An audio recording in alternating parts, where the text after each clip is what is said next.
President Biden was asked about Australia's request to end Assange's prosecution by a reporter at the White House, and he said, "We're considering it."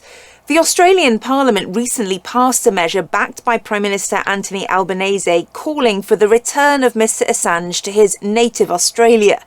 Julian Assange was indicted on 17 charges of espionage and 1 charge of computer misuse over the release of confidential US military records and diplomatic messages relating to the wars in Afghanistan and Iraq.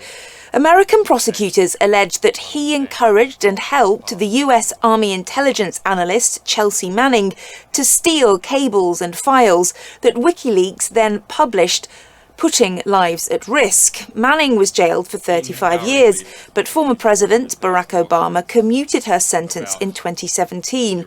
The US Department of Justice called the leaks one of the largest compromises of classified information in the history of the United States. Mr Assange denies the charges and says it was an act of journalism and in the public's interest. He's been fighting extradition to the US from the United Kingdom for more than a decade. He spent 7 years in self-exile in the Ecuadorian embassy in London, and then the last 5 years in the high-security Belmarsh prison. Last month, he fought off an immediate extradition at London's High Court, and a panel of 3 judges gave the US until April the 16th to give assurances that he would not receive the death penalty. Kate Fisher, SABC News, Washington.